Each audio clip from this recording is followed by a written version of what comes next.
नमस्कार, मैं हूं रवन मंगाई और स्वागत है आपका न्यूज इंडिया में। उत्तर प्रदेश में विधानसभा चुनाव के पहले चरण की शुरुआत 10 फरवरी से होनी है, लेकिन उससे पहले राजनीतिक दल वोटरों को लुभाने के लिए हर दांव चल रहे हैं।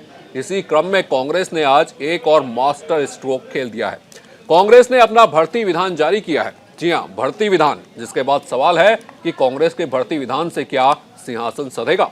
विधानसभा चुनावों में किसका पिटारा सिंहासन दिलाएगा और 2022 की लड़ाई में उत्तर प्रदेश में कितने वादावीर हैं, इन सब पर अपने मेहमानों से बात करेंगे। लेकिन उससे पहले देखिए रिपोर्ट। मैं लड़की हूँ, लड़ सकती हूँ, सब कुछ संसार में कर सकती हूँ। उत्तर प्रदेश विधानसभा चुनाव की उल्टी गिनती शुरू हो गई है। चुनाव जीतने को लेकर लोक लुभावन वादों का दौर और फ्री वाला दांव राजनीतिक दलों ने चलना शुरू कर दिया है। पार्टियां लगातार लोगों को लुभाने के लिए तमाम वादे कर रही हैं। ऐसे में पहले फेज के मतदान से ठीक पहले कांग्रेस ने अपना भर्ती विधान जारी किया है कि जिले जिले में युवाओं से बात की, उनसे समझने की कोशिश की कि आपकी सबसे बड़ी समस्याएं क्या हैं, आपके दुख क्या हैं, किस तरह से हम आपके लिए एक उज्जवल भविष्य बना सकते हैं। उन्हीं चर्चाओं में से निकला हुआ जो सार था, जो मुद्दे थे, वो इस भर्ती विधान में है।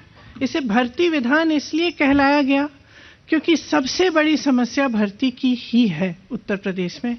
जहां जहां हम गए हैं, जिन नौजवानों से बात की है, उनकी पीड़ा बाहर आई है। यूपी विधानसभा चुनाव में कांग्रेस का सीएम का चेहरा कौन होगा, ये अपने आप में बड़ा सवाल रहा है। लेकिन इस सवाल पर कांग्रेस महासचिव प्रियंका गांधी ने बड़ा संकेत दिया है। मुख्यमंत्री के चेहरे को लेकर अक्सर सवाल उठते रहते हैं। आपको किसी और का चेहरा दिख रहा है जी यूपी में कांग्रेस पार्टी की तरफ से? जी, तो फिर तो आप ही चेहरा है, मतलब अब दिख तो रहा है ना सब जगह मेरा चेहरा। जी। यूपी फतह करने के लिए युवाओं पर फोकस करते हुए कांग्रेस ने 8 सूत्रीय घोषणा पत्र जारी किया है। पार्टी ने इसका नाम भर्ती विधान रखा है। कांग्रेस ने युवा घोषणा पत्र के साथ साथ बेरोजगारों के लिए बड़ा ऐलान किया। भर्ती प्रक्रिया में शामिल होने वाले नौजवानों के लिए सभी परीक्षाओं के फॉर्म निःशुल्क होंगे और परीक्षा केंद्र तक पहुंचने के लिए यात्रा भी। और देश की और उत्तर प्रदेश की समस्या हिंदुस्तान के हर युवा को मालूम है कि यूपी के युवा का जो भविष्य है, उसके लिए कांग्रेस पार्टी के खोखले शब्द नहीं मगर एक स्ट्रेटजी, रोजगार हम आपको कैसे दिलवाएंगे, और यूपी के युवाओं को एक नए विजन की जरूरत है। और कांग्रेस पार्टी, सिर्फ कांग्रेस पार्टी उत्तर प्रदेश को यह विजन दे सकती है। यूपी चुनाव को लेकर राजनीतिक दलों का सियासी दांवपेच जारी है। इसी मकसद से यूपी में पैठ बनाने की कोशिश कर रही पार्टियां लोक लुभावन और फ्री वाला दांव खेल रही हैं। किसान, महिला, युवा और बेरोजगारों को अपने एजेंडे के केंद्र बिंदु में रखकर वादों की झड़ी लगाई जा रही है। कोई फ्री बिजली का ऐलान कर रहा है तो कोई लड़कियों को स्मार्टफोन और स्कूटी देने का।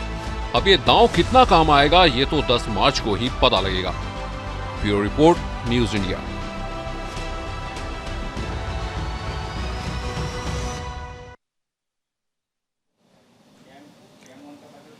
तो भैया, मौसम चुनावी है और इस वक्त हर चीज गुलाबी है। नेताओं का हर वादा बहुत कमाल का है। हर कोई फ्री की बात कर रहा है, कहीं स्कूटी फ्री, कहीं लैपटॉप फ्री, और सबसे बड़ी बात, रोजगार की कटिया तो तालाब में डाल ही दी है। अब देखना यह है कि इस कटिया में कितने फंसते हैं और कितने पुराने अनुभवों का फायदा उठाते हैं। तो इस बहस पर आगे बढ़ते हैं, क्योंकि मैनिफेस्टो हर चुनाव से पहले पॉलिटिकल पार्टियां जारी करती हैं और उसको पूरा करने की कोई बाध्यता उनकी होती नहीं है। तो इसी बात पे बात करेंगे कि क्या बाध्यता होनी चाहिए। ये जो चुनावी वादे हैं, क्या ये सिर्फ सब्ज बाग होते हैं, इसके अलावा कुछ और नहीं। मेरे साथ तमाम मेहमान जुड़े हुए हैं। सृष्टि कश्यप हैं जो कि कांग्रेस से हैं, अरविंद जी हैं जो कि वरिष्ठ पत्रकार हैं, सुदेश जी हैं जो भारतीय जनता पार्टी से हैं, और महेश आर्य जी हैं जो कि समाजवादी पार्टी से हैं। सबसे पहले कांग्रेस की तरफ चलते हैं। सृष्टि जी मेरे साथ जुड़ी हुई है। सृष्टि जी, बहुत शानदार आपका आज का मैनिफेस्टो था। इतने सारे वादे, इतने सारे दावे, सच्चाई के कितना करीब हैं?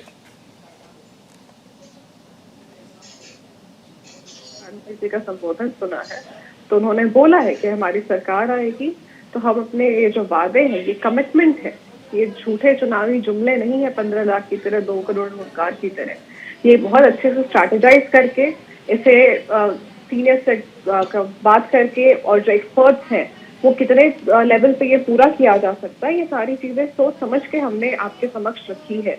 हमने ऐसे ही नहीं 15 लाख के जुमले फेंक दिए। हमने ये नहीं बोला कि नाले से गैस निकाल के हम आपको देंगे या क्लाउड के पीछे रडार छुपा के हम आपको देंगे। जो हकीकत है, जमीनी हकीकत, जो किया जा सकता है 100%, हमने वो बात रखी है।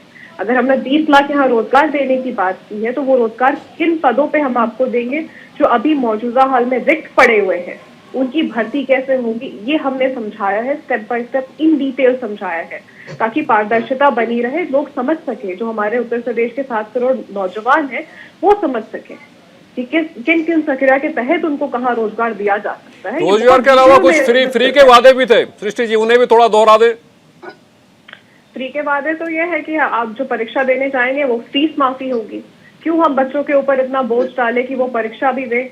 ट्यूशन की फीस अलग होती है, खर्चे अलग होते हैं, उसके बाद वो फॉर्म्स की फीस भी अलग परीक्षा होती है। फॉर्म की माफी है, फीस माफी नहीं। परीक्षा फॉर्म जो होंगे, परीक्षा फॉर्म की जो माफी है, परीक्षा का जो फॉर्म है वो आपको मुफ्त मिलेगा। परीक्षा देने के लिए जो आप इस्तेमाल करेंगे ट्रांसपोर्टेशन, वो कॉस्ट आपकी फ्री होगी, बसेस, रेलवे फॉर एग्जाम। चलिए सृष्टि जी, फ्री की बात एसपी के प्रवक्ता भी जुड़े हुए हमारे पास, उनके पास भी एक बार चलते हैं। सर, आपके क्या वादे हैं? मैं चाहता हूं कि एक बार ये जो वादों की पूरी कहानी है, पूरा पिटारा है, एक बार खोल के दर्शकों के सामने रख दे। देखिए, समाजवादी पार्टी की पहले भी सरकार रही है, तो उसमें विशेषकर किसानों का, नौजवानों का, महिलाओं का, उनकी सुरक्षा का, भविष्य का, सबका ध्यान रखा गया है। किसानों का अब की बार भी हमारी पार्टी ने जो अपना घोषणा पत्र किया है, तो 300 यूनिट तक बिजली फ्री देंगे किसानों के लिए, सिंचाई मुफ्त होगी, बोरिंग मुफ्त होगी, और उनके लिए जो खाद पानी की व्यवस्था होगी उसके लिए भी सुविधा के पूर्वक किया जाएगा। कर्मचारियों को पुरानी पेंशन बहाल करेंगे, नौजवानों को मुफ्त लैपटॉप मिलेगा, अच्छे नागरिक को यश भारती सम्मान देंगे, प्रत्येक फसल की जो MSP दी जाएगी, 15 दिनों में गन्ना मूल्य का पूरा भुगतान भी कराएंगे, कृषक फसल बीमा योजना की बहाली होगी, किसानों को ब्याज रहित ऋण दिया जाएगा, समाजवादी पेंशन की सुविधा देंगे, और जो वृद्ध और विधवाओं को पेंशन दी जाएगी 18,000 रुपया वार्षिक पेंशन के रूप में उनको समान राशि दी जाएगी।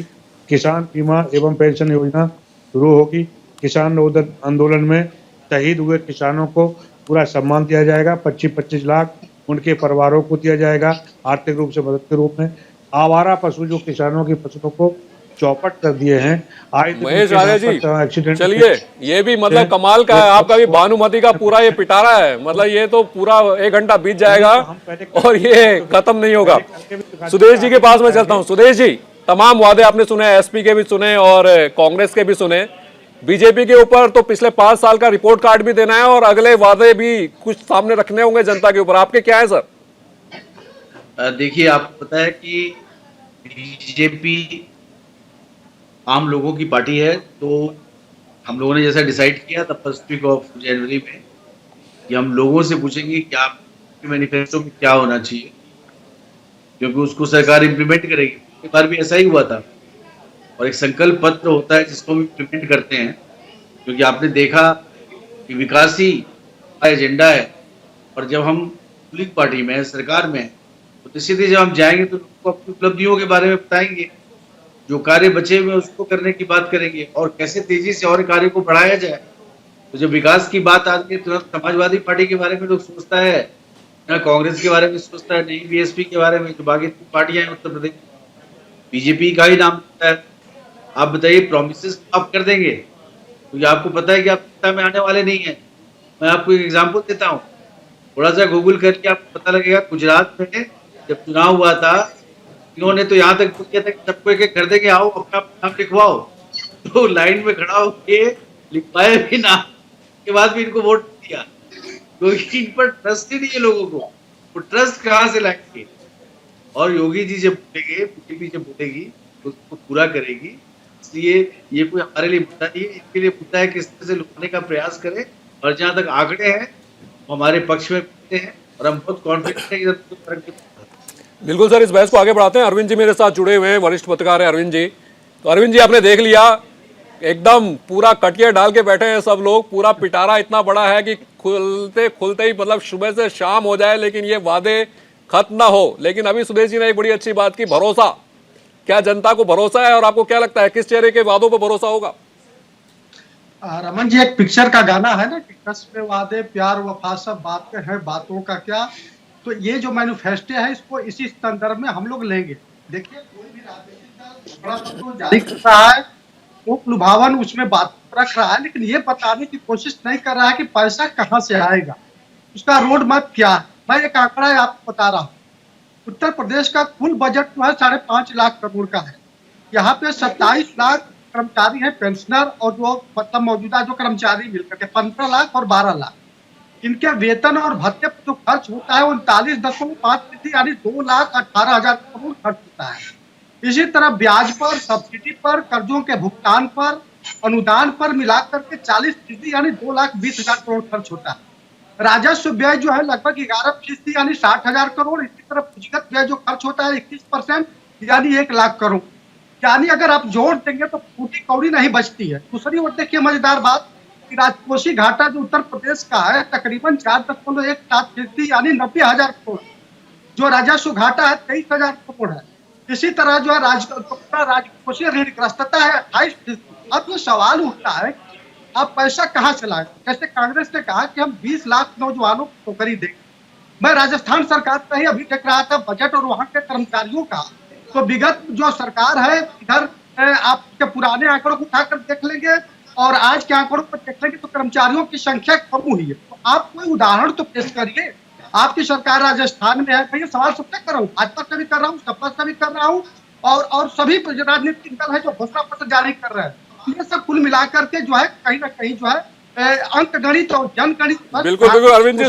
सृष्टि जी मुस्कुरा रही हैं, राजस्थान की बात आते ही मुस्कुराने लगती हैं। दरअसल सृष्टि, दरअसल ये बताइए कि वादे पे हम भरोसा करते हैं, बेहद ही शानदार आपका पूरा का पूरा ये आज का जो भर्ती वाला आपने मैनिफेस्टो लिया था वो बहुत अच्छा लग रहा था। लेकिन उदाहरण भी लेकर आते तो अच्छा था। आपके पास कुछ राज्य तो हैं जहां से आप उदाहरण दे सकते हैं, मॉडल, राजस्थान मॉडल विकास का, वो नहीं पेश किया आपने।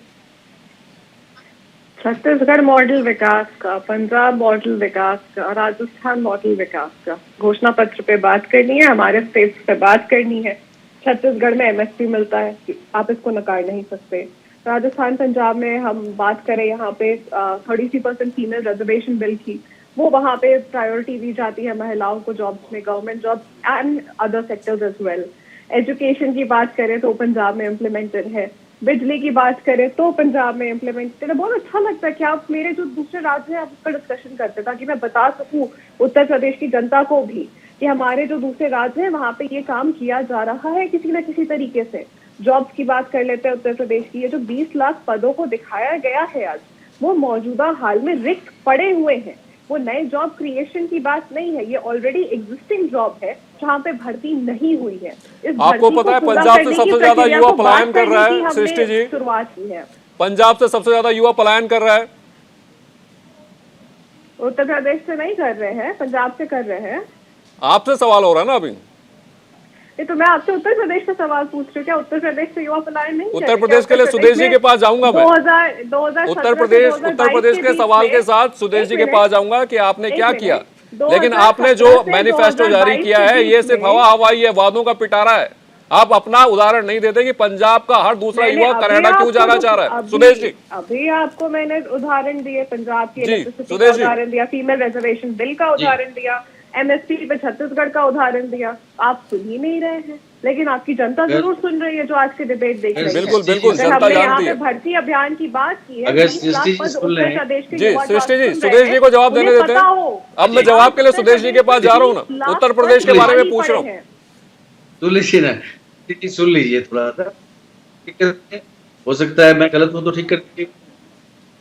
आप महाराष्ट्र के आंकड़े जहाँ ये कोalition है वहाँ एम्प्लॉयमेंट का सिचुएशन बहुत खराब हुआ है।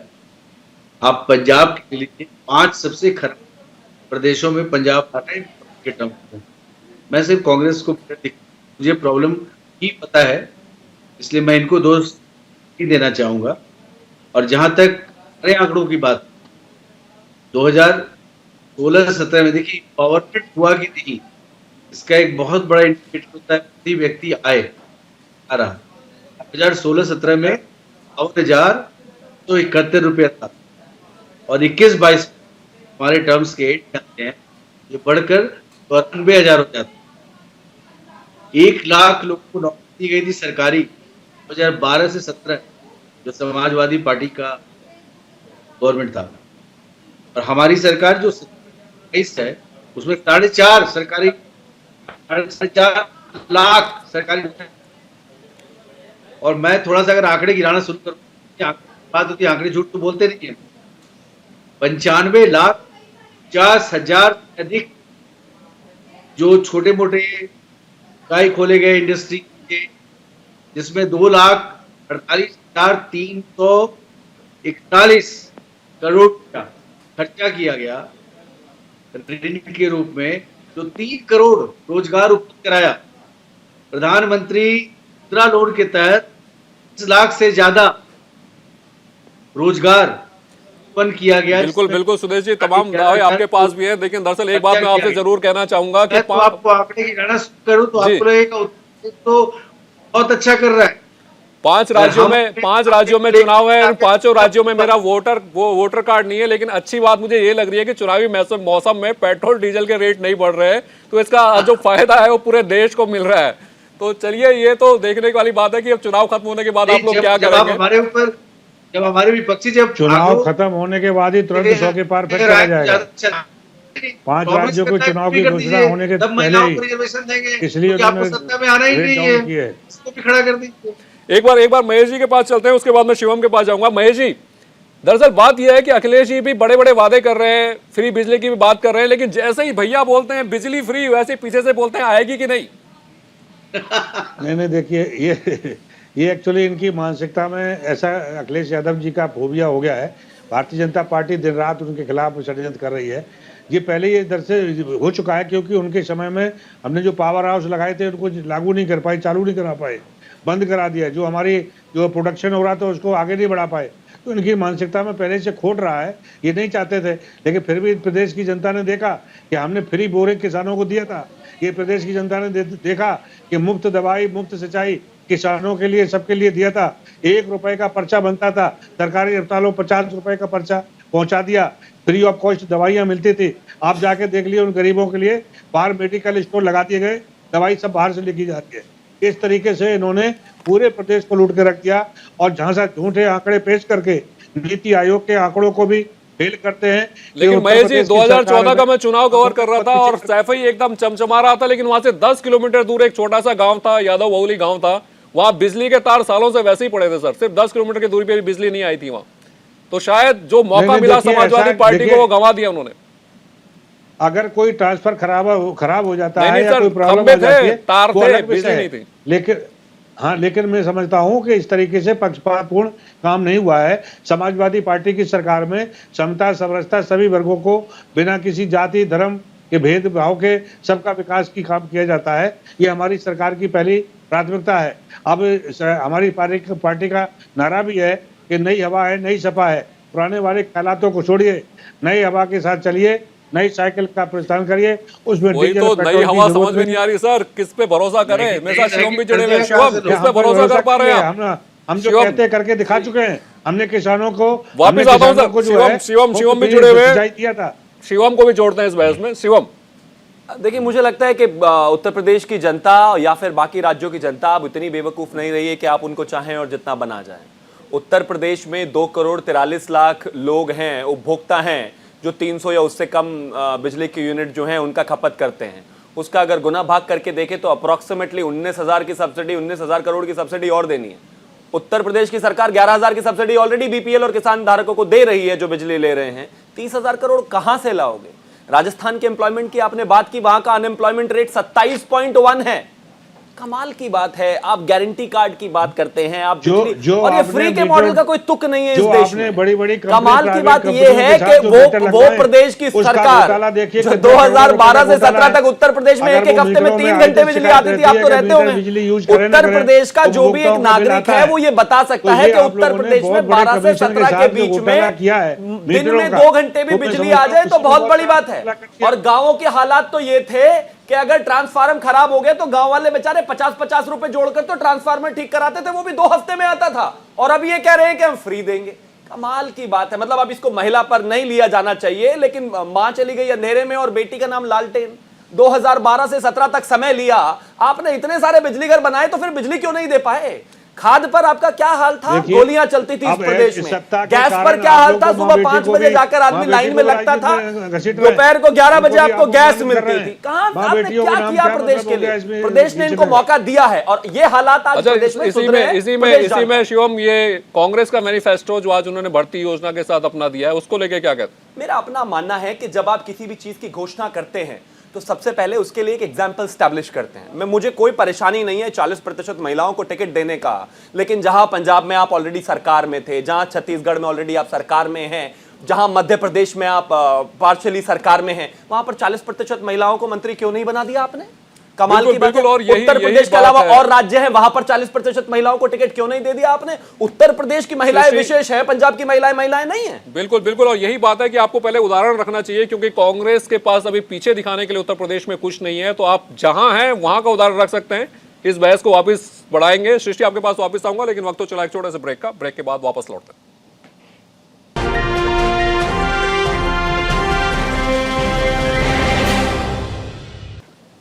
तो ब्रेक के बाद एक बार फिर से आपका स्वागत है। अब बहस इस बात को लेकर हो रही है कि भैया मौसम चुनावी है और सबके पिटारे खुले हुए हैं, सबके पास बहुत बड़े बड़े वादे हैं, बहुत बड़े बड़े दावे हैं और तमाम मेहमान मेरे साथ जुड़े हुए हैं। सृष्टि के पास मैं चलता हूं इस वक्त, क्योंकि सृष्टि पर बात छोड़ी थी उस वक्त।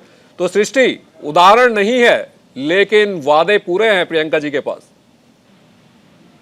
70 साल का उदाहरण है जो इस देश को विकास के रास्ते पे ले गए हैं, जो इस देश को प्रगति के रास्ते पे ले गए। हमारी जीडीपी, हमारी एम्प्लॉयमेंट रिकॉर्ड हमारा उदाहरण है।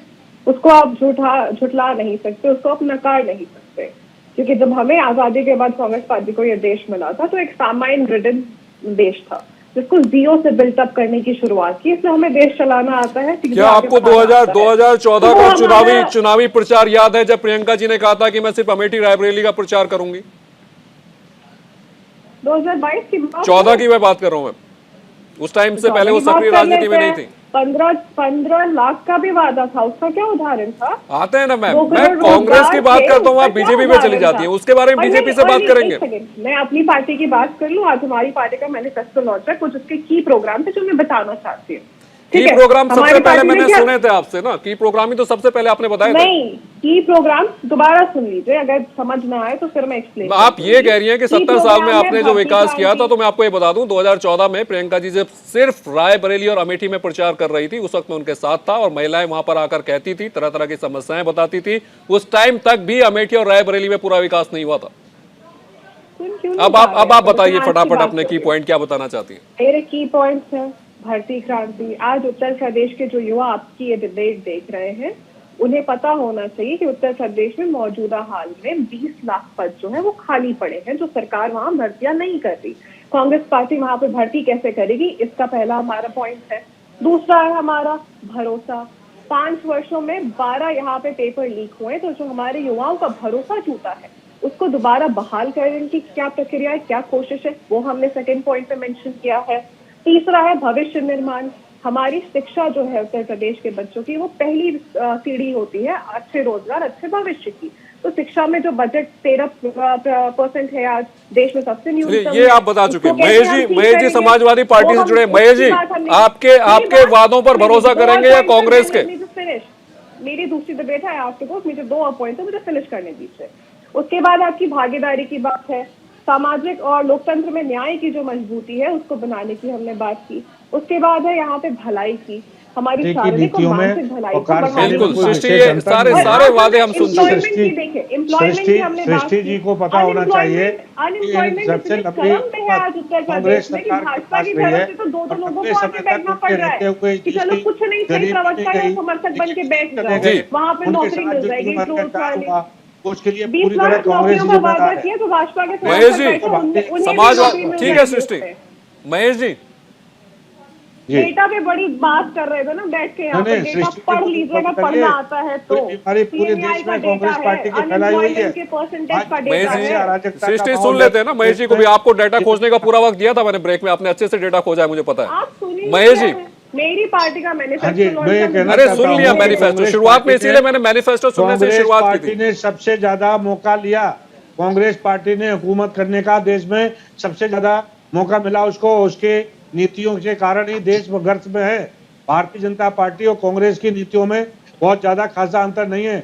इस देश के 85% गरीब मजदूर किसान लोगों के लिए जो कांग्रेस पार्टी ने किया, और यही कारण है पूरा देश आज बर्बादी के कगार पे है। जो समस्याएं दी हुई हैं कांग्रेस के समय की दी हुई हैं, और भारतीय जनता पार्टी क्या बात कर रहे हैं महेश जी, पिछले चुनाव में तो दोनों युवा साथ खड़े थे, राहुल भैया और अखिलेश भैया। कांग्रेस की तरफ डाल देती है। जब भारतीय जनता पार्टी पे उंगली उठती है तो वो कांग्रेस की तरफ डाल देती है। कांग्रेस के राज में ये कुछ होता रहा, उसी की उसको ये करते फॉलो कर रहे हैं, और जब कांग्रेस से बात करते हैं भारतीय जनता पार्टी की बात कर रहे हैं। इसलिए तो कांग्रेस पार्टी का नेस्तनाबूद हो गया, और मैं समझता हूँ इस चुनाव में सुपड़ा साफ हो जाएगा। महेश जी, बस मुझे ये लगता है कि जो सबसे ज्यादा रिश्ता टूटता है जल्दी और राजनीति में ही टूटता है, और सबसे जल्दी जुड़ता भी है। सुदेश जी मेरे साथ जुड़े हुए हैं। सुदेश जी, अभी उत्तर प्रदेश का उदाहरण भी सृष्टि जी दे रही थी, उनका कहना है कि उत्तर प्रदेश में बहुत सारी वैकेंसी थी जिन्हें भरा नहीं गया, और हाँ एग्जाम में चोरी की जो बात है वो भरोसा युवाओं के दिलों में पैदा नहीं होने देती। 12 पेपर्स लीक हुए हैं, सबसे रिसेंट टेट का था। देखिए, ये प्रॉब्लम है, आप सुन पा रहे हैं मुझे ना? जी जी जी, सुदेश जी बताइए। ये जो प्रॉब्लम है, अगर कोई भी गलत कार्य करेगा उसके खिलाफ एक्शन लिया जाएगा। ये तो ऐसा मुद्दा नहीं है कि सरकार ऐसा करा रही है। देखिए, राजनीतिक बात पूरे 5 साल निकाल दिए सुदेश जी, अब आप एक्शन करेंगे। 5 साल जो बेरोजगार जो है सड़कों पे आ गए, उनके भविष्य के साथ खिलवाड़ हो गया। सुन लेते हैं सुदेश जी क्या कह रहे हैं, उन्हें सुन लेते हैं, फिर आपके पास आ रहा हूं मैं, और पहले सुन तो लीजिए क्या कह रहे हैं, फिर उसके बाद आप बोल सकते हैं। सुदेश जी, आए थे आपके समय जब लोग आए थे तो आप तो छुट्टी करवा के पास करवाते थे। उसके बाद कल्याण सिंह की सरकार आई थी, ये भी के बाद आप किस तरह का पावर डिसाइड बेरोजगारों को क्या आप बुला के बोलते कि आप राजनीति चाहते हैं, कि आप सत्ता में आना चाहते हैं। इन लोग जो शांति से जीना चाहते हैं, वो चाहते हैं कानून का राज्य हो, वो चाहते हैं लोग चले नौकरी नहीं है।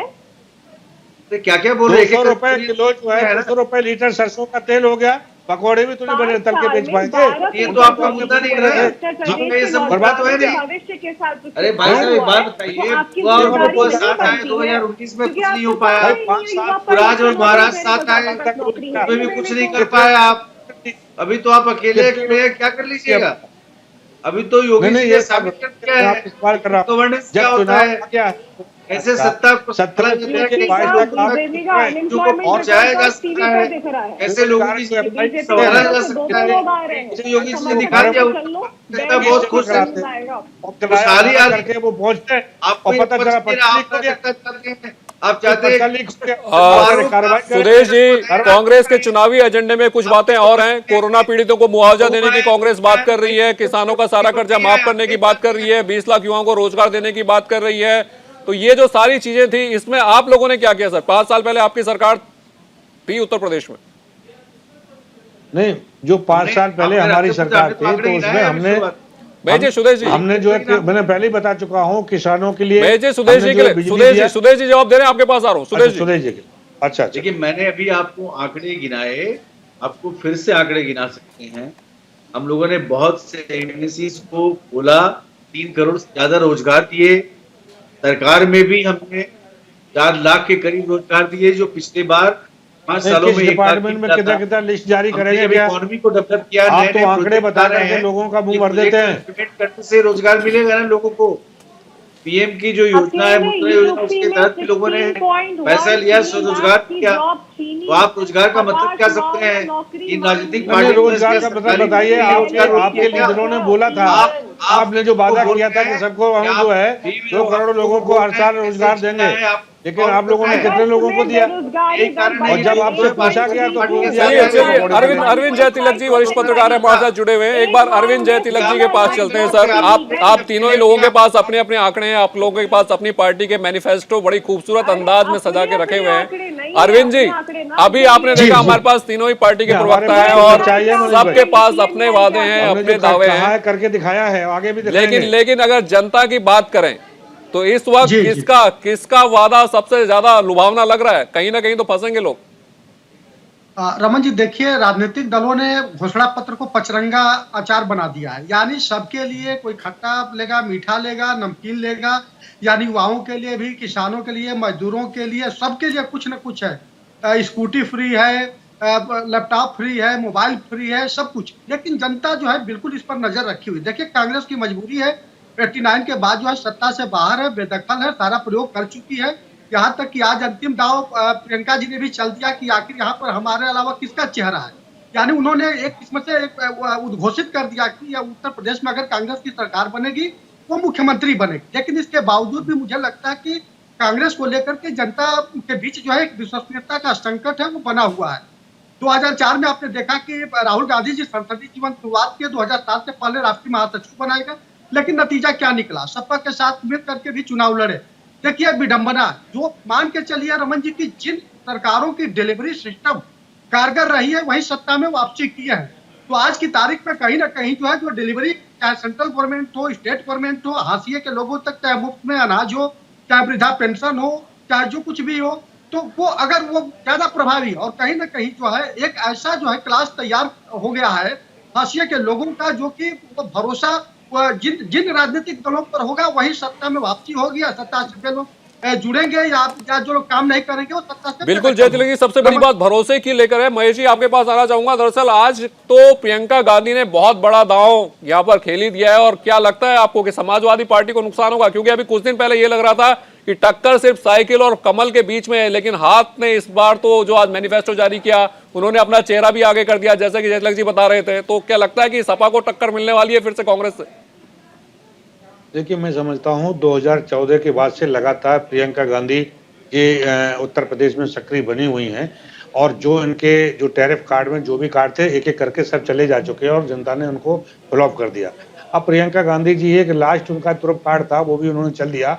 लेकिन मुझे नहीं लगता उत्तर प्रदेश की जनता, क्योंकि कांग्रेस की जो नीतियां हैं उनमें जो है बहुत खामियां हैं। कांग्रेस पार्टी को खत्म करने में कांग्रेस का ही सबसे बड़ा योगदान है, अपोजिशन का कोई योगदान नहीं है। तो मैं समझता हूं कि जारी उन्होंने चल दी चालें, अभी उसमें कोई धोखा वो झांसे में आने वाला नहीं है।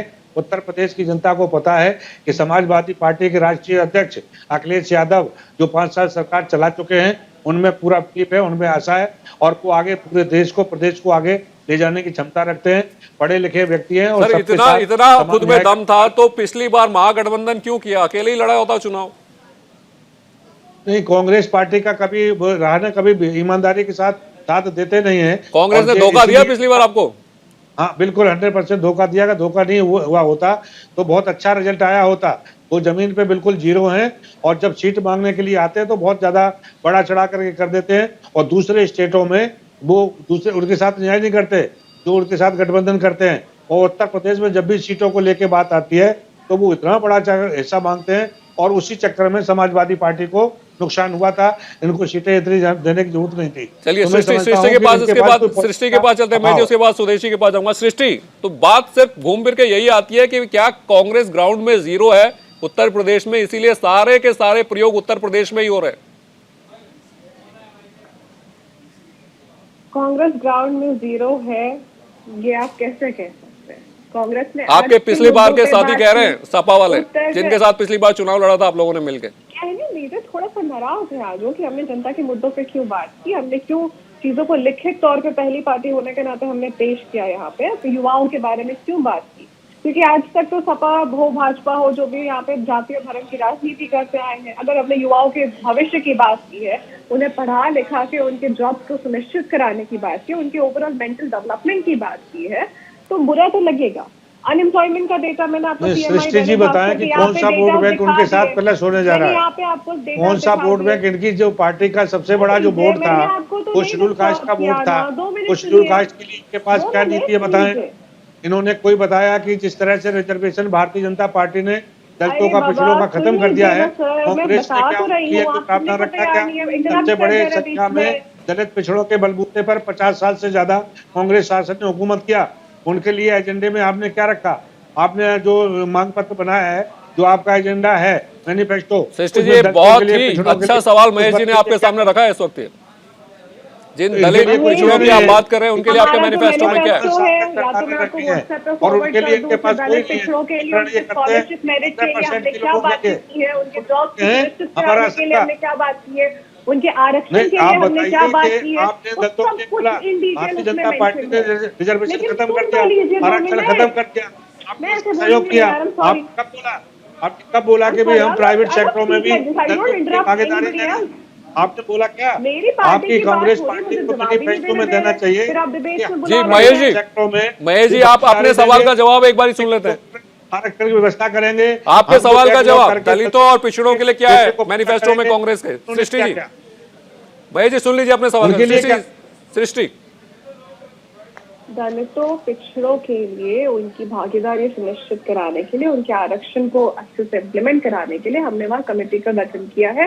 महेश जी को बोल दीजिए प्लीज एक बार इन डेप्थ हमारा मैनिफेस्टो पढ़ लें, बहुत क्लियरली सब कुछ मेंशन है, बहुत सृष्टि जी ये बताइए जब संविधान की पत्तियां जलाई जा रही थी, संविधान की पत्तियां जलाई जा रही थी, आज अनएम्प्लॉयमेंट इतनी चरम सीमा पे है दलितों को, पिछड़ों को, देश के नागरिकों को एक सुरक्षा कवच किया है।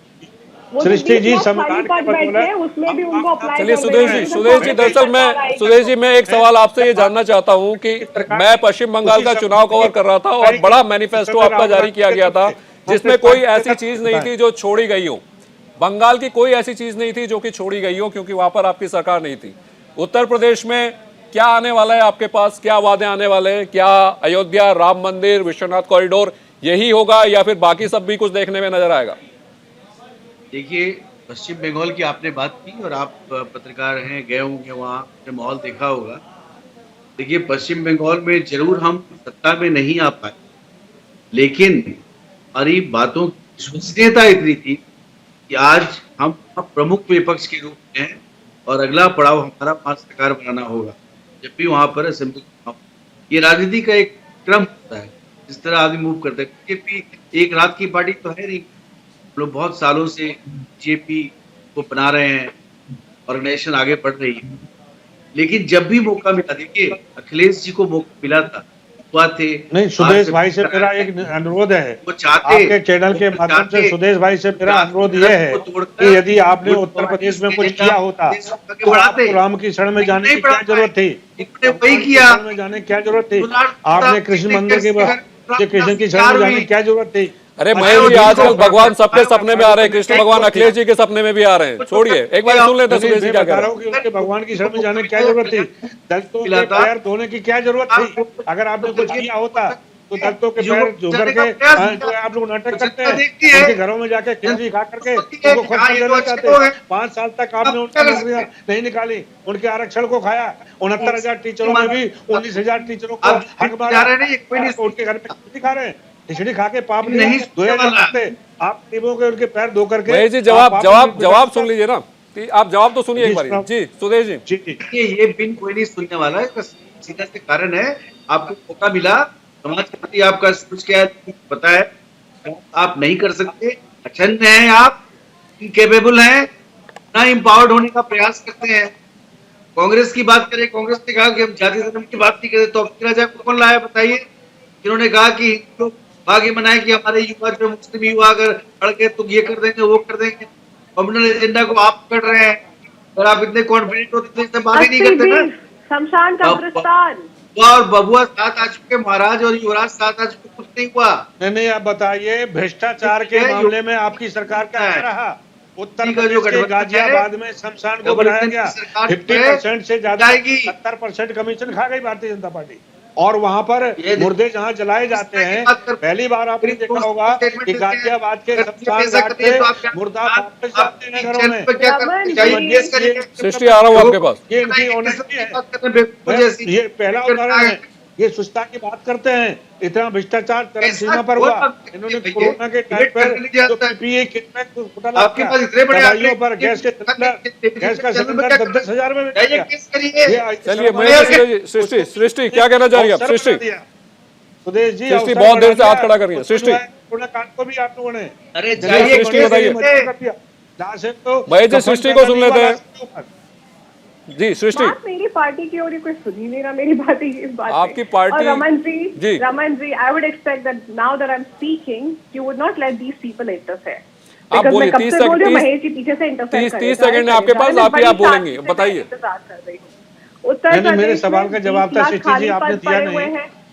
सृष्टि जी, आपने मेरे सवाल का जवाब दिया होता तो शायद मैं आपको इंटर नहीं करता। नहीं कर रही ना, मैं आपसे बात नहीं कर एक बार सुन लेते हैं। मुझे बोल लेने दीजिए। सवाल का जवाब तो देना चाहिए जब आप पार्टी की तरफ से बैठी दिया। मैंने आपको मैनिफेस्टो की बोला बात आई है। मैनिफेस्टो पढ़ लीजिए, आपको भी जॉब्स मिल जाएंगी उसमें। नहीं पढ़ के जी, सुना सृष्टि दीजिए, आप तो बहुत समर्थक बेसिक बोल बन रही मैं जी सुन लेते 30 सेकंड। सृष्टि जी वो बोलने दीजिए, फिर आपके पास उनके सवाल का जवाब देने का वक्त होगा। जी सृष्टि।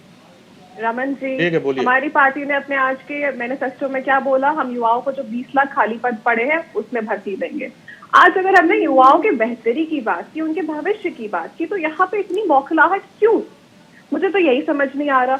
मैंने आपको CMEI के डेटा को पढ़ के बताया कि 16 लाख नौकरियां ऑलरेडी गंवाई गई है लोगों ने यहाँ पे 2017 से 2022 के बीच वक्त में पास करना है, फटाफट सबके पास जाना चाहूंगा एक बारी। सुनी नहीं रहा, लेकिन इतनी बौखलाहट नहीं होनी चाहिए। और हमने लॉन्च किया है, हमने शुरुआत की है।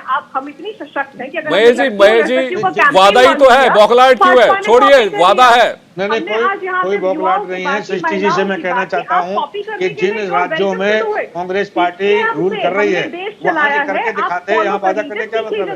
इन्होंने उन स्टेटों में न तो रोजगार दे पाए, न सुरक्षा दे पाए, न महिलाओं को सुरक्षा दे पाए, न उनकी इज्जत। उनके जो गवर्निंग स्टेट है उन राज्यों में करके दिखाते, तब कुछ उम्मीद की जा सकती थी।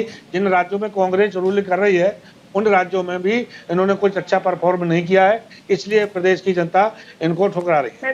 चलिए मैं एक बार सुदेश जी के पास भी चलता हूँ, वक्त थोड़ा मेरे पास कम है। सुदेश जी, अगर इसे पूरा राउंड अप करें तो कांग्रेस के मैनिफेस्टो से ज्यादा डर लग रहा है या फिर समाजवादी पार्टी के? पे बात करिए, आपको जवाब भी देना है। कांग्रेस का ये लोग सुन ले थोड़ा सा। अब सुन लीजिए सर, सबको मैंने 30 सेकंड दिए। 30 सेकंड अरविंद सुदेश जी के लिए भी। सुदेश जी देखिए, ये मैनिफेस्टो जो है, जो रियलिस्टिक होता है उस पर लोग भरोसा करते हैं। और वो मैनिफेस्टो जो एक सब्ज बाग दिखाता है, लोगों को भी पता है, इन पर हंसी उड़ाएंगे लोग। हमारी जहाँ तक बात है, हमारी विश्वसनीयता को प्रूव किया जा चुका है कि हम जो कहते हैं वो करते हैं। विकास की गंगा बह रही है उत्तर प्रदेश में, बहुत तेजी से विकास होगा, लोगों की जिंदगी अच्छी होगी। हम मछली नहीं देंगे, पकड़ना सिखाएंगे। और यही फर्क है, कभी माफ नहीं करेगा बाकी लोग। ये देश का इतिहास आपको स्किल देंगे। चलिए, तमाम आपकी बातें हमने सुनी। अरविंद जी मेरे साथ है। अरविंद जी 30 सेकंड है आपके पास भी सर। दरअसल मैं कंक्लूड यही करना चाह रहा हूँ कि सबके वादे हैं, सबके दावे हैं, लेकिन जनता बहुत समझदार है। इतनी लाशें रमन जी, देखिए मेरा स्पष्ट कहना है कि अगर कथनी और करनी में अगर अंतर नहीं रहेगा तो आप देखेंगे कि राजनीतिक दलों को सत्ता तक पहुंचने का मौका मिलेगा। आप उड़ीसा में देखिए, नवीन पटनायक 3 बार आते हैं, दिल्ली में अरविंद केजरीवाल आते हैं, शीला दीक्षित कई बार लौटती है। तो अगर ये लोग जो है डिलीवरी सिस्टम मजबूत नहीं करेंगे, लोगों तक अपनी जो ऐलान कर रहे हैं उसको पहुंचाएंगे नहीं, तो दूसरी बार जो है सत्ता से खारिज कर दिया जाएगा। बिल्कुल सही बात है। सबसे बड़ी जो है इस वक्त डिसाइड करने वाला जो फैक्टर है वो जनता है, वो किसके वादों पर भरोसा करती है। ये सबसे बड़ी बात है, देखने वाली बात है। और तमाम मेहमान मेरे साथ जुड़े थे, महेश जी, अरविंद जी, सृष्टि, सुदेश जी, आपका बहुत बहुत धन्यवाद इस चर्चा से जुड़ने का। तो चुनावी मौसम है और चुनावी मौसम में नेताओं के वादे हैं और नेता हर किसी को हरा चश्मा पहना देना चाहते हैं ताकि सब कुछ हरा ही हरा नजर आए। लेकिन जनता समझदार है, वो जानती है किसके वादे सच्चे हैं और किसके वादे सिर्फ बहला रहे हैं।